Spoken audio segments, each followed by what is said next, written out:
Welcome to Done with Debauchery, a podcast hosted by Keisha and Denise, two friends who share intimate conversations about alcohol and drug use, struggling with sobriety, and our personal paths to wellness.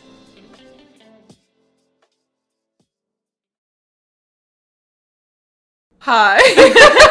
How's it going? It is going. We are here for the third time in my kitchen trying to record this episode. We have had some technical difficulties along the way, but we're feeling good about today. Maybe round one we had some mood difficulties. Round two, technical difficulties. Third time's a charm. We're gonna knock it out of the park for you guys. Welcome back to Done with Debauchery. I'm Keisha. This is my co-host Denise. Hello. So today we're doing something a little different. We are actually going to be doing a live drink tasting for this really cute drink called Kin Spritz Rising Flow. It's a functional beverage for modern rituals. It's a nootropic, actually. It's a nootropic. I don't even know what that is. That's a technical term. So I feel like it's like, it essentially, I think, stimulates like some brain function stuff. I'm going to do a really terrible job. I believe you. That. And I think also probably can affect your nervous system. So like I know there's some bee products that can be used as nootropics. There are obviously like mushrooms that are used as nootropics. I think there's mushrooms in this. Yeah.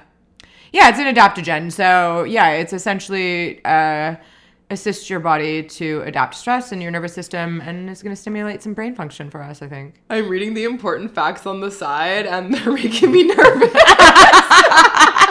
Am I going to be able to drive my car home from here? I think so. It says, do not consume with alcohol, use only as directed, start with a single serving, and increase slowly to determine the amount that works for you. Imagine if a bag of cocaine had... But it says, do not mix with alcohol. Done that. Discontinue use immediately if you feel any unwanted effects.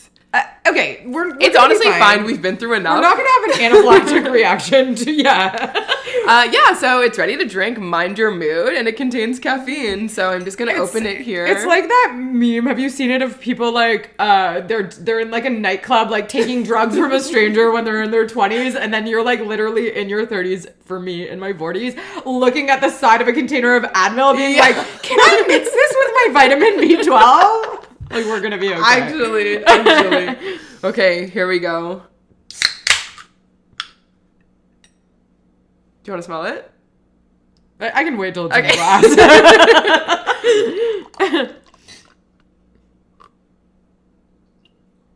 You do it like a wine tasting? What's the viscosity? I don't know. I spelled a little. Medium plus? Okay. There you go. We're using really fancy glasses, guys, too. They're really cute. Can we take a little picture? Yeah, sure. Does my hair look amazing? You look cute. I'm so glad that we are also recording this.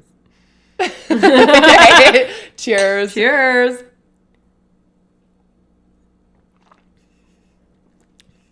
It's good. I really like it, actually. Yeah, it almost has like a beer vibe to it a little bit. It's a little hoppy, but it's also bittery. Slightly carbonated. Yeah, but it's almost not sweet. It's got like a little bit of a bitter aftertaste, which I kind of like, because I think what gets to be a little overwhelming for me with all of some like the NA like mocktail like pre-mixed stuff is that everything has a lot of sugar in it. Yeah, it does really feel sweet. Yeah, where this doesn't have that at all. So I don't think it actually has any sugar. Oh, total sugar is 5 grams, but it also has xylitol. So that's kind of like, I think it's a sweetener made out of like birch bark or something. Yeah, it's like a sugar alcohol, I think. Is it a sugar alcohol? I don't know. Yeah, I mean, check in with us in 30 minutes and see how we're feeling. But I think it's gonna be good. Yeah, so on our last episode, I did mention at the beginning that I was going to try a new plant-based restaurant called Gia here in Toronto. So I have been. It was honestly a 10 out of 10 experience. Everything on the menu was delicious. I didn't have one thing that I didn't like. They had a really delicious mushroom tortellini pasta, really nice vegetables. Everything was so fresh. They didn't have a specific mocktail menu, but the bartender was really sweet and really thoughtful. And he did whip me up two delicious non-alcoholic drinks. They were very kind of fruity, which is what I asked for. And just kind of perfect for summer. So overall, a great experience.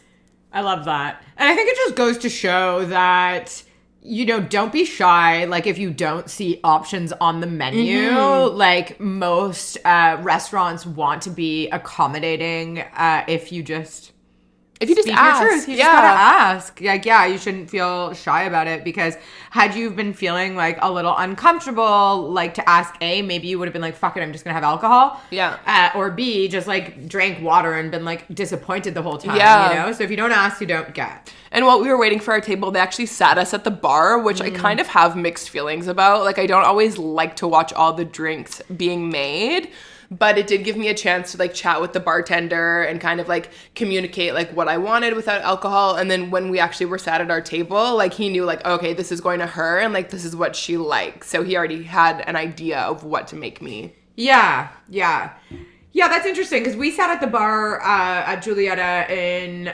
Yorkville, and it was kind of triggering. I think we were both like white knuckling it through that experience the whole time. And I think even if you decide not to drink, it may just like start the ball rolling of like a continual trigger if you're not able to kind of nip it. Just to see it right in your face, like, doesn't always feel good. Yeah, it was like to the left, to the right, like everybody is enjoying their wine, and it seems like everybody is able to moderate. I feel like that comparisonitis starts to come up, and it starts to like trigger, like, I think, that like self-talk of like watching everyone moderating, wondering why you're not able to just have a little bit of wine, but then it starts to start the conversation of like, I could be able I could too. Yeah. When realistically, we don't actually know if the people at the other end of the bar are moderating. Like, we have no idea what's going on in their world, but it looks like they're having a great time. And especially in like a fancy Toronto restaurant where everyone's like dressed up and on dates and like, you know, it's like a highlight reel. You're seeing a highlight reel. 100%. Yeah. So this week is a follow-up episode to the last one that we released, where we were talking just about parents who are alcoholics and some of the impacts and risks for children that would grow up in homes where there is heavy substance use or heavy drinking. And when we were, you know, putting together information for that topic, we really started to realize that there was a whole other kind of untouched topic on traits, or, you know, how that manifests in adults. So it's just essentially adult traits of kids with alcoholics. Adult children. It's ACOA. It's the adult children of alcoholics. Wow, thanks for helping out. That mushroom drink is going straight to your head. But yeah, I think that it is a really big topic. I know that there's been multiple books written about it over the years. It is something that I think that I identify with. I want to minimize it and say a little bit, but I do have a hard time sort of putting myself in that category and putting those labels on my parents. What's really interesting about that is how much now as an adult, we still, as children, want to protect our parents and our family and that idea of the family dynamic. And I just want to point that out because, you know, as someone in their 30s, and for me, even in my 40s, like you still have that like child protecting dynamic within you. Mm-hmm. And just if it's that strong for you now, like think of probably what it was like for you as a kid. Yeah. And I don't think it's something that started in like my very early years. Like I don't remember it around like age 5 or 10, but definitely as an adolescent and during the time that my parents were going through a divorce, one of my parents more than the other really did struggle with their relationship with alcohol, and I would label them an alcoholic, even though we know that term is kind of outdated. But there was some really heavy like problematic drinking going on in the home that caused some kind of like lifelong scars for me, definitely. Even looking at it now, I would say that my parents both drink more now than they did back then. Sorry, I'm moving a lot. That's it. No, that wasn't it. Oh.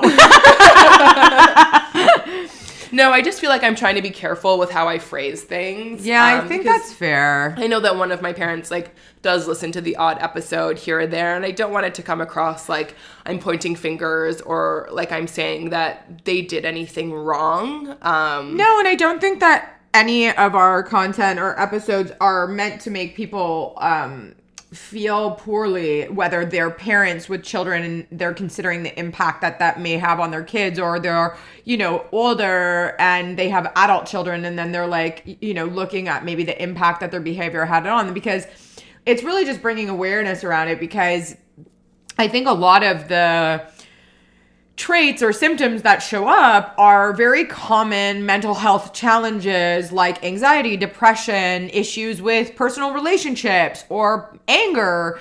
And we don't necessarily have the awareness that things that may have happened a number of years ago within that family dynamic are possibly like part of the root causes of some of the things that you're struggling with today, or could be struggling with today, because they can have so many different roots.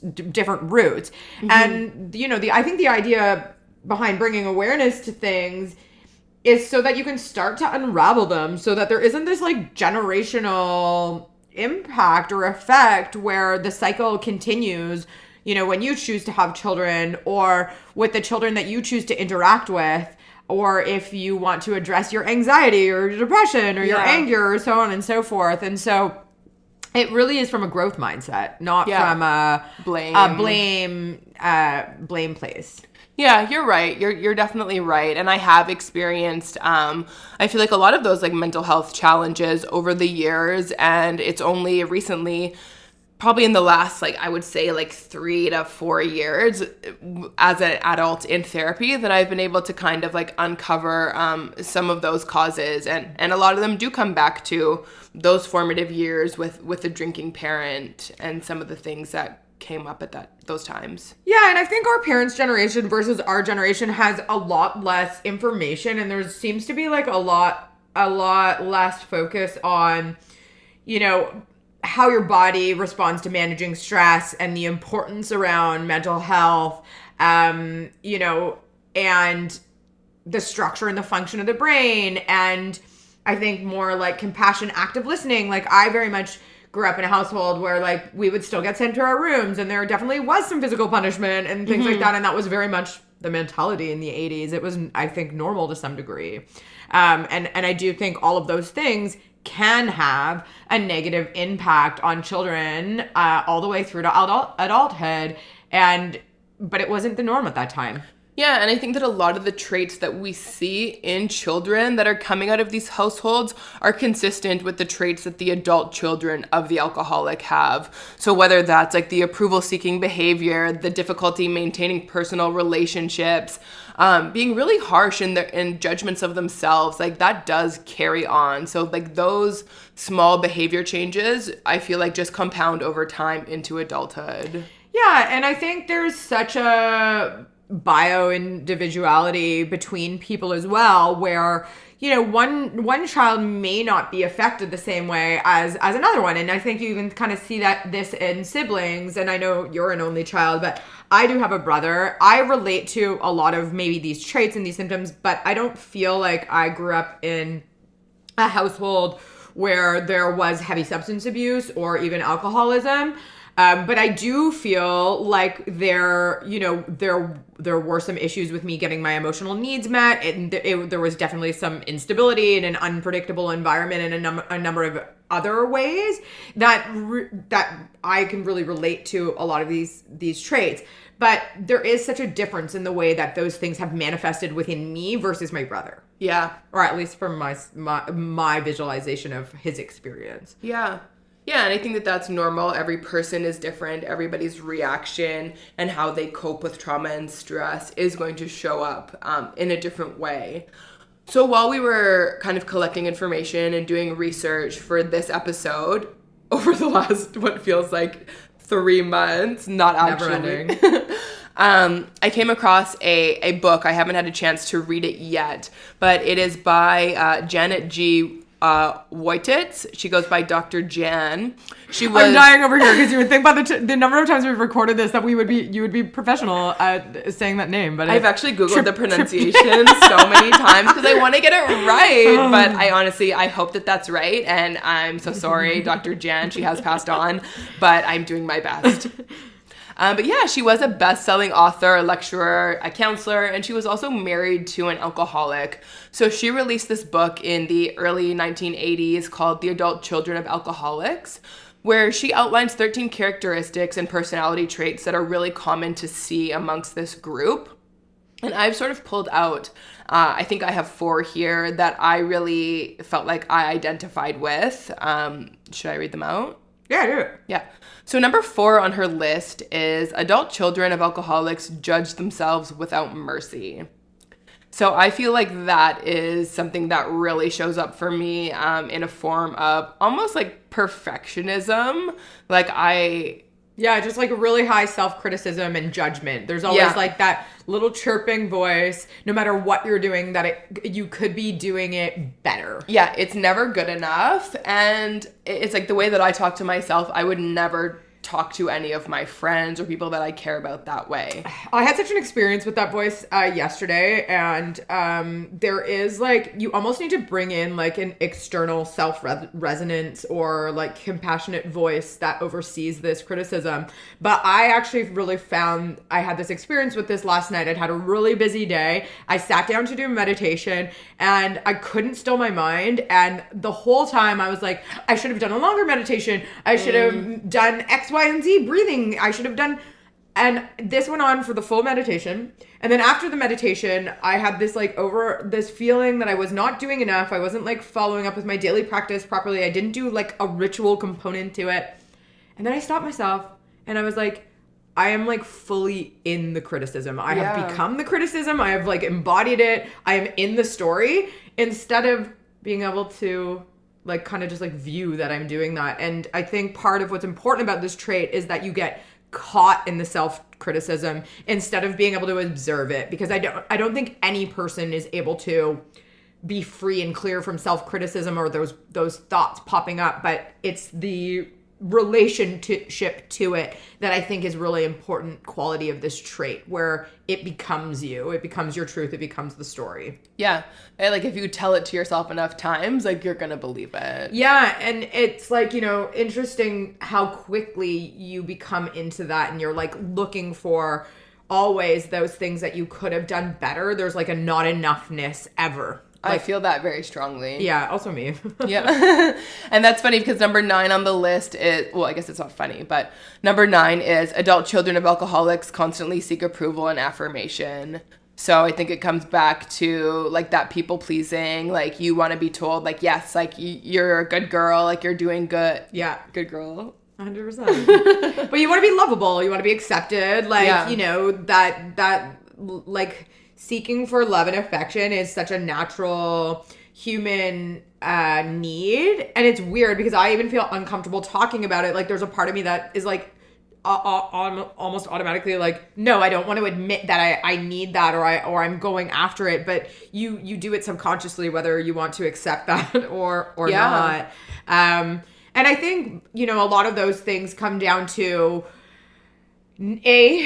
like not getting your emotional needs met in your key development years. So you're uncertain on how to get those needs met. So then you do so in a manipulative or possibly a self-sabotaging way, because as I said, either way, you're going to try to get the needs met, whether it's like conscious and healthy or like subconscious and maybe in ways that aren't really for your highest and best good. Yeah. So I feel like a lot of these traits really tie into each other. So Dr. Jan on her list also has number 7, adult children of alcoholics have difficulty with intimate relationships, which I feel like really also ties into like that people-pleasing perfectionism. You're really trying to get this validation outside of yourself, but like being, whether it's like in a trusting friendship or a loving partnership, that feels so scary because you have to be vulnerable. And I find like for me at least, like connecting that way can be really hard. And like I will almost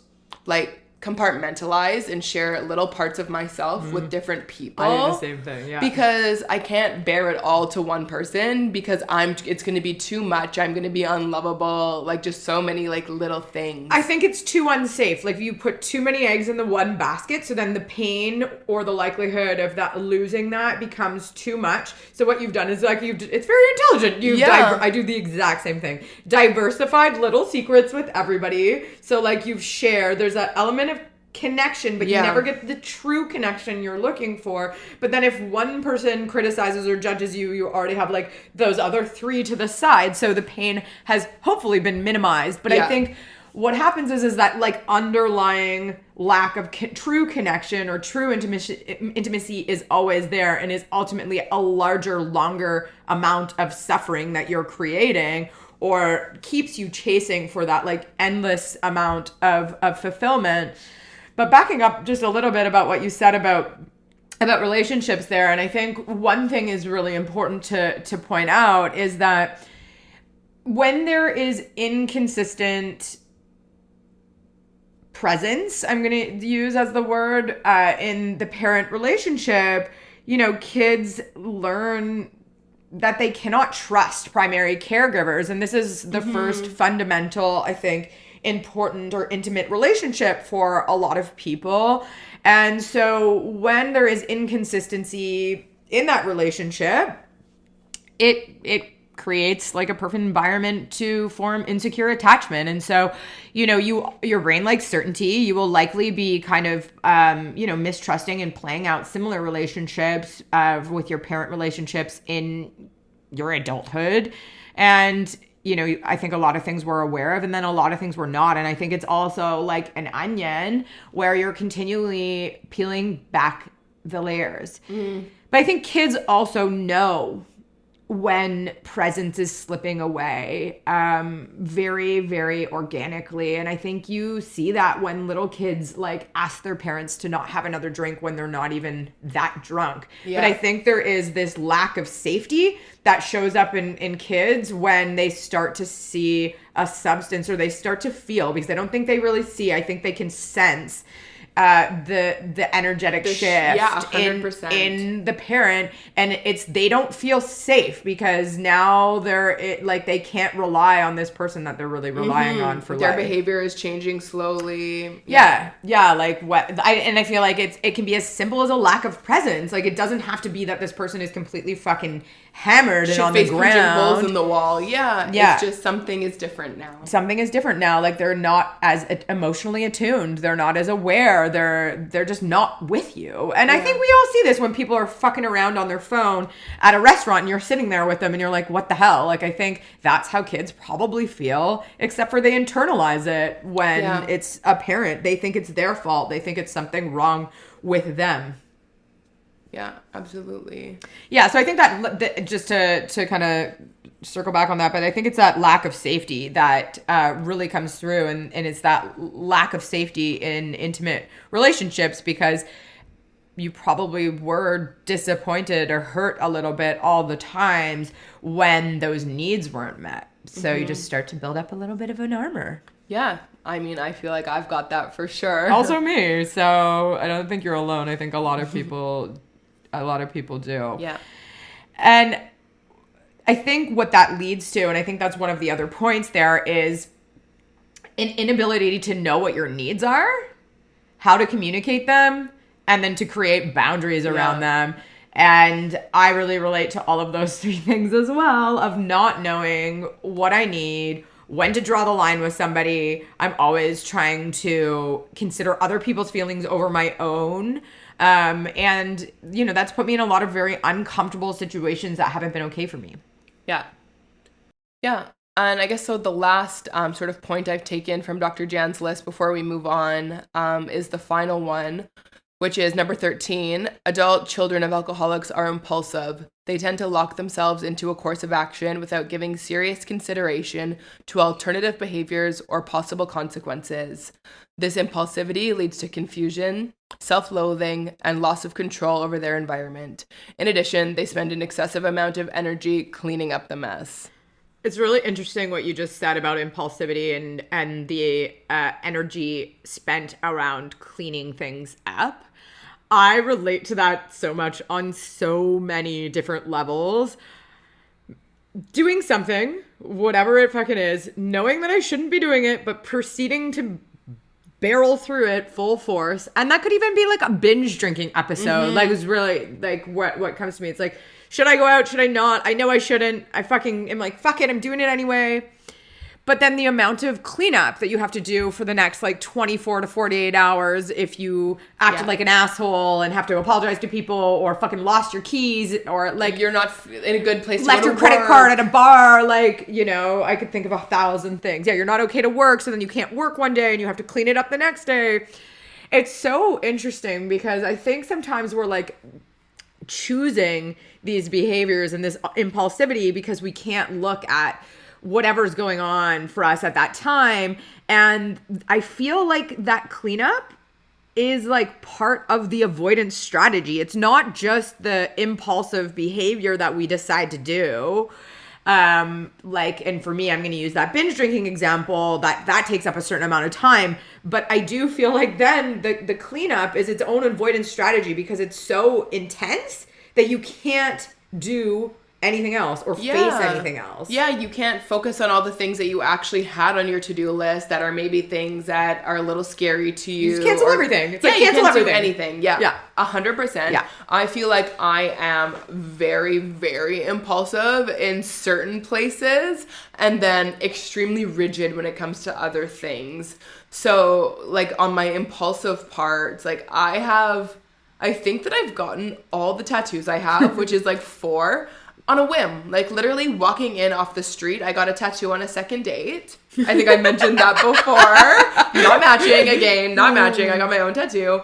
I got my entire foot tattooed when I was in Thailand. Literally, it was such an impulsive decision. I went in, had the guy draw it, and it was about an 8-hour tattoo session. And about halfway through, I kind of like came to and was like, what the fuck am I doing? Like, I don't know if this is safe. I'm in Thailand on a small island, like from a hygienic standpoint. And I don't even want this. Never in my life before today when I decided to get this tattoo that is permanent, did I even think that I wanted a foot tattoo. Like, it was not even on my radar. And then in that moment, I felt I was too deep in to say no, which I still could have stopped halfway through, but I just didn't. I rode through it. And now I'm living with this tattoo that I'm not happy with.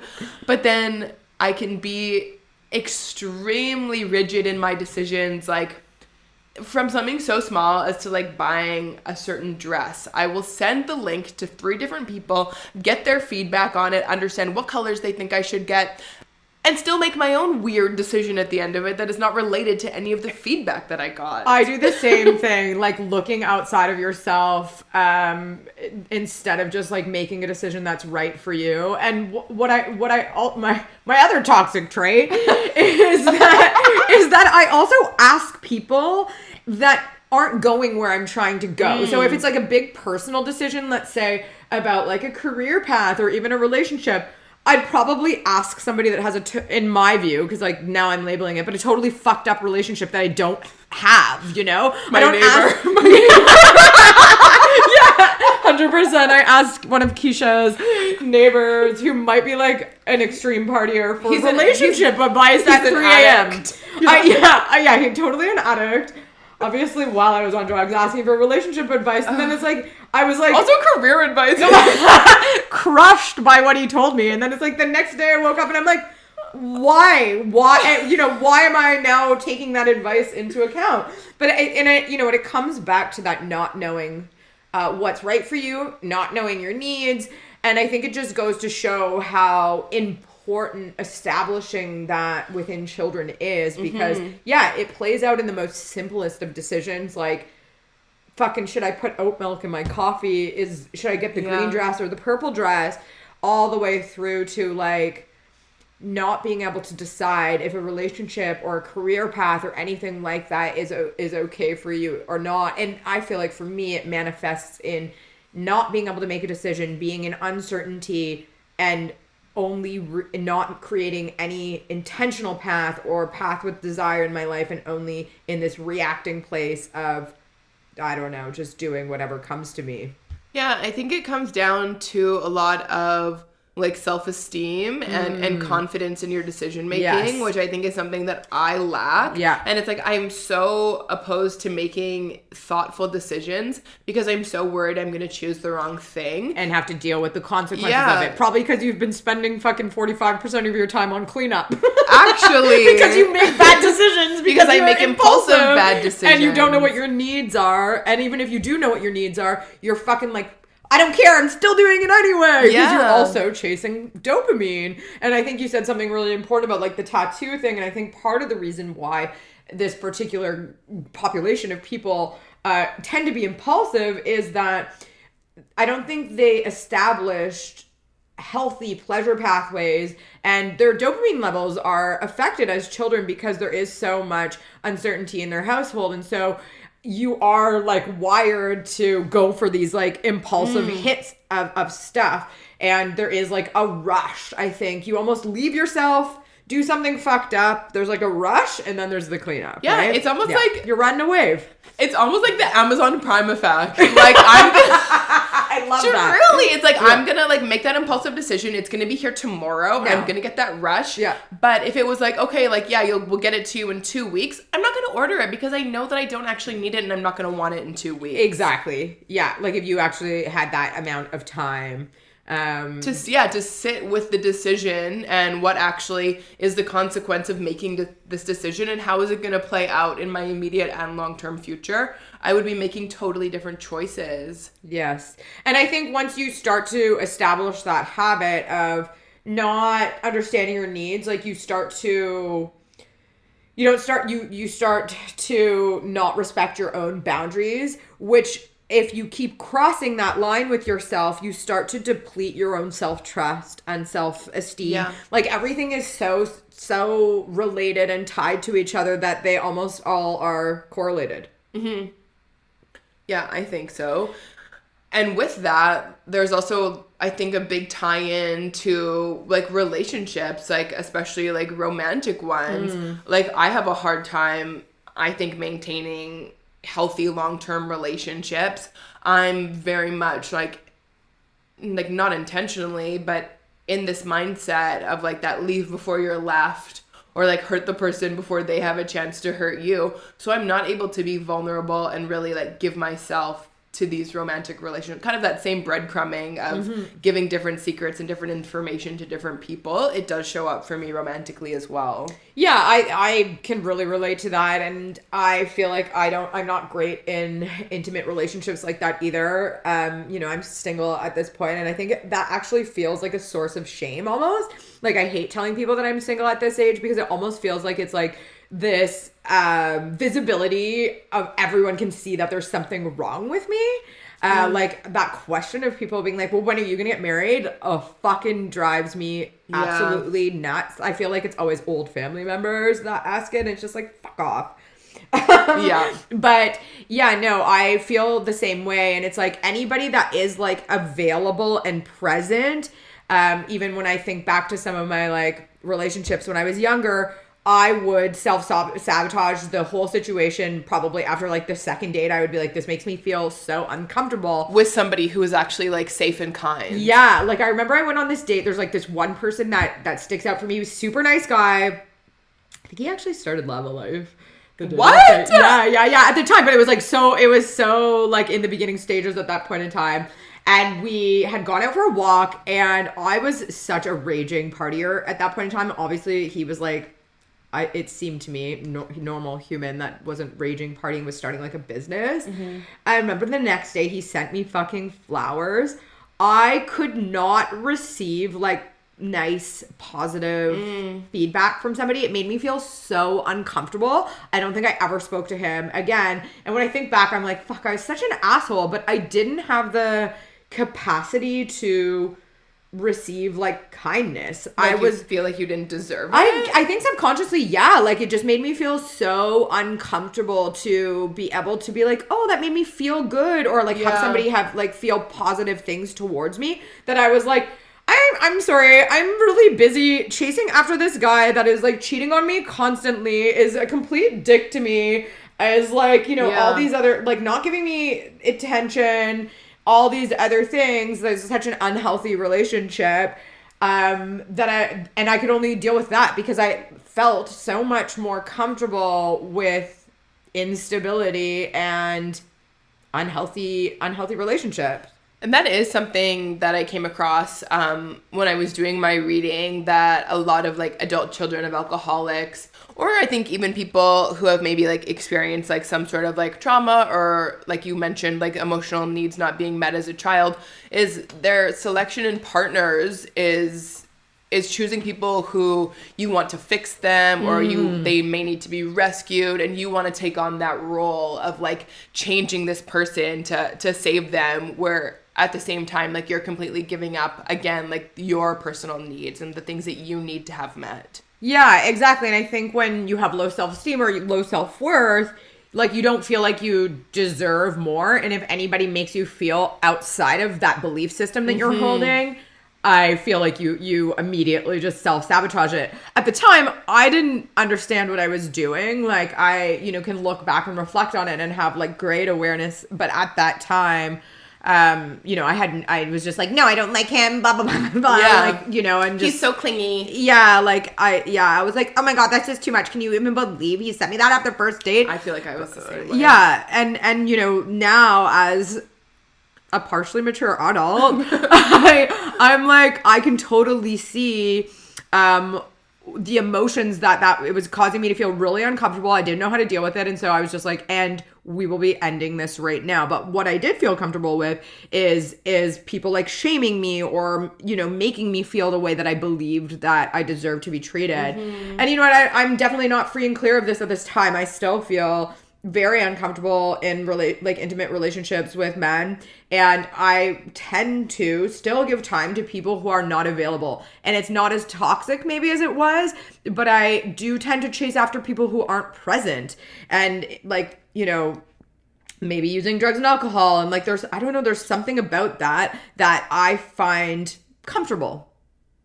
The chaos And just like that lack of presence, because I think for me, that's what really comes up for me and my family, which I think is really relatable to, you know, kids that grew up in a home with substance abuse, is that I feel like that real, true attunement and presence wasn't available in my household. And so when people are truly there with me, I feel very uncomfortable because I don't know how to be seen like that. I really relate to all that as well. Yeah, so anyway, that's a work in progress. I'll let you guys know how my dating goes. I've deactivated Hinge because I've obviously can only handle so many things. And fuck, dating also while not drinking feels impossible. In Toronto, yeah, it's not an easy feat. That's a topic for another time. That's a big 100%. Big fucking can of worms there. We definitely should be talking about that. But yeah, I feel like we've covered a lot. Well, let's leave things on a positive note, though. We talked about some fucking heavy shit. But there are some positive traits that people get. Yeah, so I did find this on WebMD, and they just talked about people who have actually like grown up in these environments, but then as an adult are showing up, they're seeking therapy and doing the work to process their experiences and whatever trauma they may have gone through in their early years. And they're known to be extremely resilient, they're empathetic, sensitive, they are responsible, and they have a really strong drive, like whether that shows up in their work ethic or whatever parts of their life. A lot of people are overachievers. Yeah. And as toxic as that is, there are obviously very positive aspects to that as well. So it's not all the terribles. And I feel like I can speak to that personally. I feel like I've got overachievers? I feel like I've got some kick-ass personality traits that I might not have if I grew up in a different environment. I am very grateful for my awareness of my own behavior and of others. So, you know, I feel like that's a positive that comes out of it. Yeah, definitely. And I think one of the other things is just we want to highlight and bring awareness to like the long-term impact that these types of things can have for people living their most fulfilling and best life. And, you know, that's what we want for ourselves. And that's what we hope to kind of like share and shed light on for others. So when we know what the root is, it's not like, I think things like this can get like really heavy and you start to spiral into, well, I'm just this way because of this. But it's supposed to be from like an empowering way, so that when we shed light on some things that maybe are in the shadows or we're unaware of or we don't want to look at, that we can kind of start to bring it into the light, bring some awareness to it, and work through it so that you can be as present and fulfilled in your life as you deserve to be. That was beautiful. Thanks. Well, thank you for listening, and we look forward to chatting with you again. See you next time. Bye. Thank you for listening. This is Denise and Keisha signing off on another episode of Done with Debauchery. If you liked what you heard, please share and subscribe. You can also find us on Instagram at Done with Debauchery. See you next time.